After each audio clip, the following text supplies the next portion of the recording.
Now, as always, every single Monday, we do promise you that we bring you our economic and entrepreneurship corner. And as always, today we are joined by Dr. Vere, who is the CEO of Kudfort Zimbabwe. Good morning, sir. How are you, good doc? Morning, Zaza. How are you today? Very, very good. Always a pleasure having you joining us every Monday. Thank you so much. Thank you so much. Now, over the past few weeks, we've been looking at the importance of a key documentation registration, where we need to be registering for, for our companies. Now, today we're going to be looking at PRAZ, why this is a key certification that every single individual organization that is paying tax and is running and operating needs to have. So maybe just take us through it. First and foremostly, what is PRAZ and why is it important for any business person to have that certificate?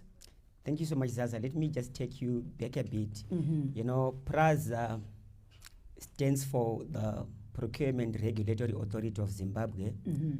which was the State Procurement Board. Right. PRAZ was put in place or was birthed out of the Procurement Act, the Public Procurement and Disposal of Assets Act, chapter number 22.23. Mm-hmm. So as to sanitize how the procurement is done or is happening within public entities. Right. So in order for any entrepreneur or business to partake of the tenders within the government sector, they need to be registered with the Procurement Regulatory Authority of Zimbabwe. Mm-hmm. There are basic requirements that are needed. Last time we spoke about company registration, which is input into PRAZ. Uh-huh. Because I know entrepreneurs need to make sure that they also get into all the opportunities that avail themselves in the market. Like I said last time, that government is the biggest customer in any economy. Yes. So the requirements to registration for PRAZ are simple. You need your company documents in place. Mm-hmm. By company documents, I mean the Certificate of Incorporation, the CR6, which was the CR14, mm-hmm. and the CR5, the Memorandum and Articles of Association. You also need to have the copies of the directors' IDs, mm-hmm. and as well as the email address for which communication can come through. Absolutely. So that you can register for PRAZ. After registration, then you also receive what you call a PRAZ certificate, mm-hmm. which is a conclusive evidence that you are compliant to that requirement. Right now, just right there. Now, PRAZ nowadays, they say you have to register online. Take us through that process, because with that I used to go and we actually used to physically visit the offices, but because of the numbers and also because of COVID, I think it was now made into an online platform. Tell us how we can actually go about that. I'm glad that even the government institutions are now embracing the technology that's happening. Everything is now online. You just go to the PRAZ portal, mm-hmm. you register as a user of that portal and upload all the documents that I've just spoken about mm-hmm. on that platform. And you also upload the proof of payment that you have paid the required amount, which is 16,000 RTG. Yes. For a particular category. PRAZ has a number of categories. You can register as maybe supplier of corporate wear, as someone who is into ICT, or someone who is providing advisory services. Mm-hmm. So each and every business line that you'd want to operate in or trade in with the government, you need to register within that. So you see to it that a person or one business entity can have 3, 4, 5, or 10 PRAZ certificate, depending with the lines that they are dealing with. Mm-hmm. I've always actually been very curious about that. What if my industry or my company is into various different types of operations? Do I really need all of those, or do I just register for the one particular sector where it just says I'm a general consultant or supplier, or it has to really be sector specific? It needs to be sector specific. Mm-hmm.